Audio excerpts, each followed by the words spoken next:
우리가 이 땅을 살아가면서 사람이 사람을 대할 때에 가장 무엇이라고 해야 될까요? 이렇게 무시하거나 그 사람에 대해서 가장 기분 나쁘게 하는 행동이 무엇이냐면 누군가를 이렇게 화를 내거나 이러한 것들이 아니라고 하죠. 그 사람을 아예 그냥 무시하는 것, 투명인간 취급하는 것이 가장 그 사람에 대한 경멸의 표현이라고 이야기를 합니다. 그래서 어떤 누군가에 대해서 차라리 화를 내면 그 사람의 존재를 인정해주고 그 사람과 함께 무엇인가를 풀어가려고 하는 의지가 있는 것이지만, 그 사람을 아예 무시한다라고 하는 것은, 아예 없는 사람 취급한다고 하는 것은 그 사람에게 굉장한 모멸감과 그 존재에 있어서의 굉장히 큰 충격과 타격을 주는 행위라고 이야기합니다. 오늘 본문에 등장하고 있는 바벨론, 그리고 그 바벨론을 하나님이 멸하시겠다라고 하는 이유 가운데 하나가 저는 그것이 아닌가라고 하는 생각을 합니다. 우리는 하나님이 보이지 않습니다. 그럼에도 불구하고 그 하나님의 통치와 다스림은 이 온 우주 만물 가운데 있다라고 하는 것입니다. 그런데 믿는 사람인 우리조차도 그 하나님이 다스림, 그 하나님의 통치를 생각할 때에 믿는 사람에게 국한되어진다라고 생각하는 경향들이 좀 있는 것 같습니다. 그래서 내가 누군가와 이야기하고 누군가와 대화하고 누군가에게 무엇인가를 부탁할 때에 믿는 사람이면 조금 마음이 편하죠. 왜 그렇습니까? 믿는 사람이기 때문에 하나님의 말씀이 그의 삶 가운데 역사할 수 있다라고 하는 어떠한 근거를 가지고 있기 때문이 아닐까 싶습니다. 그런데 반면에 믿지 않는 사람에게 무엇인가를 부탁하려고 하면, 내가 어떤 교회 일과 관계되어진 일을 부탁하려고 할 때에 그 부탁이 상당히 꺼려지는 이유는 하나님의 말씀의 영역이 그에게는 미치지 않을 거라고 하는 생각이 있기 때문이 아닌가라고 하는 생각을 해봐요. 그래서 여러분 한번 생각해 보십시오. 내가 직장의 상사에게 어떠한 교회 수련회나 교회 일 때문에 내가 이 교회 일 때문에 이 일들을 조금, 아니면 뭐 연차를 낸다든지 월차를 내야 되겠습니다라고 부탁을 할 때에 내 상사가 크리스찬이면 그 이야기를 하는 것이 좀 마음이 편할 것 같습니다. 왜냐하면 내가 이야기하는 그 이야기들을 좀 인정해 줄 것 같은 느낌이 들기 때문에 그렇습니다. 반면에 교회를 다니지 않고 기독교에 대해서 굉장히 반감을 가지고 있는 상사에게 내가 교회 일 때문에 이 일들을 좀 빠져야 되겠습니다, 월차를 내야 되겠습니다, 연차를 좀 내야 되겠습니다 라고 이야기한다면 상당히 쉽지 않은 마음을 가지고 만날 수밖에 없게 되어진다는 것입니다. 왜 그렇습니까? 믿는 사람에게는 그나마 하나님이 역사하실 가능성이 크고 믿지 않는 사람에게는 그렇지 않을 가능성이 크다라고 우리는 생각하기 때문에 그렇다라는 것이죠. 그런데 오늘 본문에서 말씀하고 있는 하나님의 통치의 영역은 믿는 사람뿐만 아니라 믿지 않는 모든 사람들에게 미치는 영역이라고 하나님은 우리에게 말씀하고 있는 것입니다. 오늘 본문 24절에 이렇게 말씀하고 있어요. 바벨론아, 내가 너를 잡으려고 올무를 놓았더니 내가 깨닫지 못하고 걸렸고 내가 여호와와 싸웠으므로 발각되어 잡혔도다 라고 이야기해요. 여러분 한번 생각해 보시겠습니까? 바벨론이 왜 강성한 나라가 되었죠? 강성한 나라가 될 수 있었던 것은 하나님이 그렇게 계획하셨기 때문입니다. 하나님이 바벨론을 강성한 나라로 만들고, 그리고 이스라엘을 그 바벨론을 통하여 징계함으로 말미암아 하나님께로 돌이키게 하고자 하는 하나님의 계획이 있었기 때문이라는 것입니다. 예레미야 26장 6절부터 7절의 말씀을 보니까 이렇게 기록되어 있어요.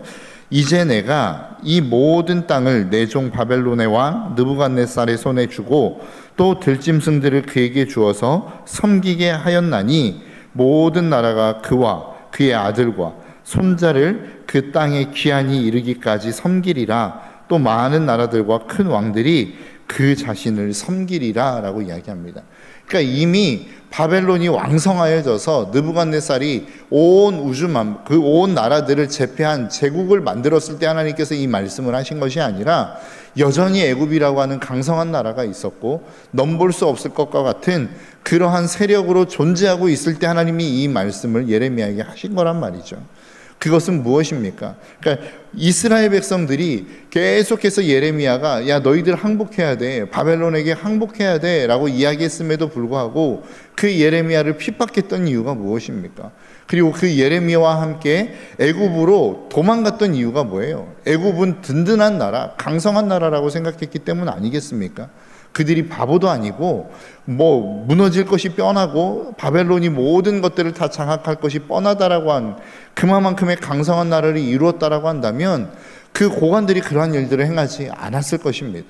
여전히 애굽은 강성하였고 믿을만 했고 그들에게는 힘이 있다라고 생각했기 때문에 결국 고관들은 그 바벨론이라고 하는 민족에 굴복하지 않았다라는 겁니다. 그런데 그러한 때에 하나님이 이미 바벨론이라고 하는 나라, 그리고 그 바벨론을 다스리고 있는 느부갓네살이라고 하는 사람에게 모든 나라들을 붙일 것이다 라고 이미 하나님께서 계획하셨고 말씀하셨다라는 거예요. 그리고 그 일들이 이루어졌다라고 하는 것입니다. 그러니까 다른 말로 이야기하면 바벨론이라고 하는 땅에 모든 나라가 강성하고 대단한 능력이 있어서 그 모든 주변의 나라들을 다스렸던 것이 아니라 하나님의 이미 계획하에 그 모든 일들은 진행되어지고 있었다라고 하는 것입니다. 그런데 그런 상황 가운데 그 모든 것들을 하나님께서 주관하고 계심에도 불구하고 그 바벨론의 왕 느부갓네살은 어떻게 했다라는 겁니까? 그리고 그 바벨론의 수많은 왕들이 어떻게 했다라는 거예요? 하나님을 투명한 것처럼 취급해버렸다라는 겁니다. 자신들이 잘나서 자신들이 대단해서 그 위치에 올라가고 그 자리에 있게 되어진 것처럼 착각했다라는 거예요. 우리가 역사적으로 놓고 보면 잘 아는 것처럼 바벨론이라고 하는 많은 나라의 왕들이 어떠한 공포 정치들을 편 것들을 볼 수 있습니다. 그래서 많은 사람들을 힘들게 만들고 자신들에게 투항하고 자신들에게 항복하는 사람들에 대해서는 많은 배려를 했지만 그렇지 않고 그것들을 저항하는 사람들은 어떻게 했습니까? 처절하게 처참하게 진멸하는 것들을 볼 수 있습니다. 그러니까 그러한 모든 모습들이 하나님 보시기에는 좋지 않았던 것 같습니다. 그러니까 하나님이 뭐라고 말씀합니까? 내가 너를 심판하기 위해서 올무를 두었다라고 이야기하고 계시는 거예요. 그리고 그 올무에 걸려 들어버렸다라고 말씀하고 있는 것입니다. 여러분, 우리가 역사적으로 놓고 보면 어떠한 강성한 나라가 있을 때에 그 강성한 나라는 외부의 침략과 외부의 어떤 힘에 의해서 약해지는 경우는 많지 않은 것 같습니다. 대부분 어떻죠? 그 안에서의 내분으로 말미암아 세력이 약화되어지고 그 약화되어진 세력을 통해서 결국은 외부의 단 한 번의 침입을 통해 무너지는 경우들이 생기더라라고 하는 것입니다. 여러분, 오늘 본문에 놓고 보면 바벨론이라고 하는 나라도 보통 그렇지 않았겠습니까? 오늘 본문에 놓고 하나님이 그 이스라엘 바벨론을 멸망시키려고 하는 그 멸망시킴의 이유가 무엇입니까? 교만이라는 거예요. 보통 대부분의 다툼은 어디에서 시작되느냐? 교만이라고 하는 것에서부터 시작되어진다라고 하는 것입니다. 그러니까 우리가 내가 잘났다, 네가 잘났다라고 이야기하는 이 잘남의 다툼에서부터 분열은 시작되어지는 것이고 아무리 강성한 나라라 할지라도 이 분열을 막을 재간이 없다라고 하는 것입니다. 어찌 보면 하나님이 그 바벨론이라고 하는 나라에 내가 너에게 올무를 두었어라고 하는 그 올무가 이 교만함, 서로가 다투게 만들어버리는 이 교만함 때문에 생긴 것이 아닌가라고 하는 생각을 해봐요. 여러분, 우리 안에 이 교만함이 있는지를 다시 한번 점검해 볼 수 있었으면 좋겠습니다. 성경은 끊임없이 우리에게 낮은 자의 자세를 이야기합니다. 우리에게 겸손을 말씀하고 있습니다. 그래야만 살 수 있기 때문에 그렇습니다. 아무리 강성한 자라 할지라도, 아무리 대단한 나라라 할지라도, 아무리 강한 힘을 가지고 있는 공동체라 할지라도 서로 교만하여서 다툼이 일어나기 시작하면 그 공동체는 바로 설 수 없습니다. 무너질 수밖에 없다라고 하는 것이죠. 그래서 우리에게 필요한 게 무엇입니까?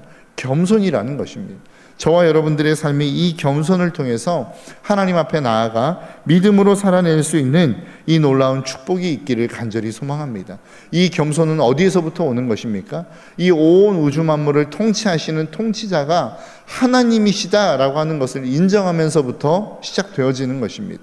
바벨론의 수많은 왕들이 내가 이 자리에 올라올 수 있었던 것은 하나님이 허락하셨기 때문이야 라고 하는 생각을 했다면 수많은 사람들을 그렇게 처참하게 짓밟는 일들을 할 수 있었겠습니까?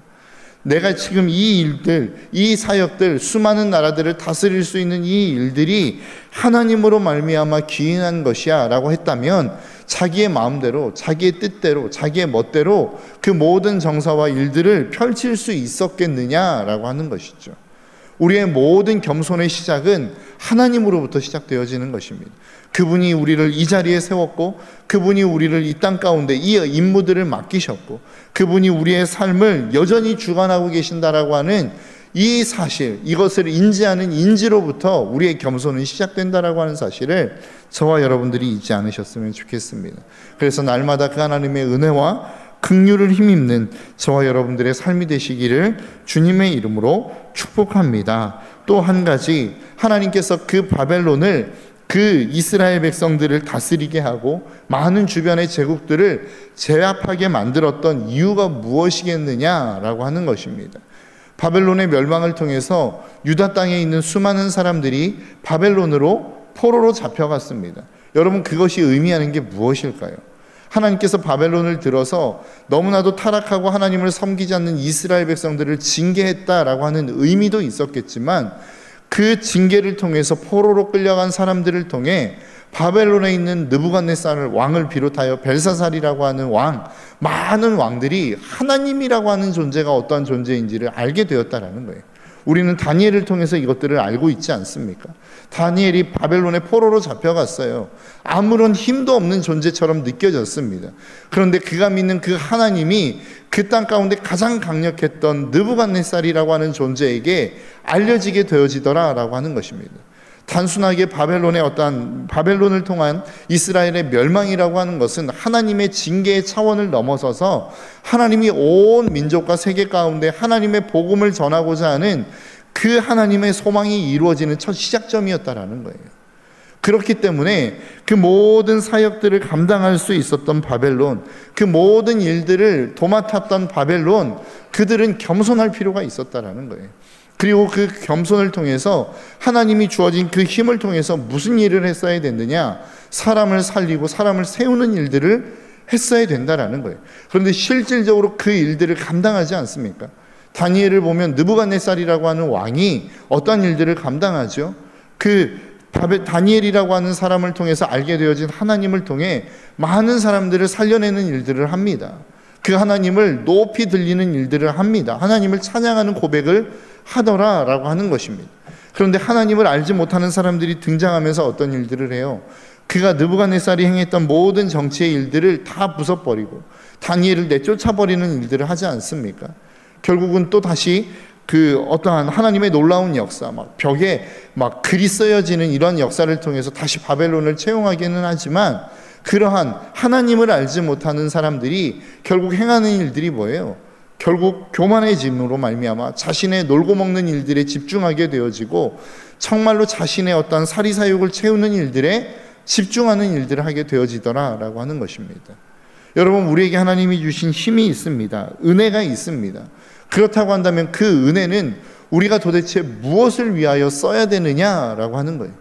하나님이 우리에게 주신 건강이라고 하는 은혜가 있고, 하나님이 우리에게 주신 지식이라고 하는 은혜가 있습니다. 우리에게 붙여주신 수많은 사람이라고 하는 은혜가 있습니다. 재물이라고 하는 은혜가 있어요. 그렇다고 한다면 그 은혜를 우리는 도대체 무엇을 위해서 써야 되느냐라고 하는 거예요. 바벨론이라고 하는 하나의 나라와 민족은 그 은혜를 무엇으로 사용했습니까?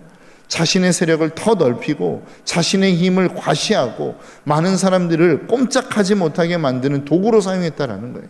그렇기 때문에 하나님은 그래서 너희들이 멸망하는 거야 라고 지금 오늘 본문을 통해서 말씀하고 있는 것 아니겠습니까? 이 말씀을 통해서 우리가 다시 한번 우리의 삶 가운데 점검해 봐야 되는 것은 무엇입니까?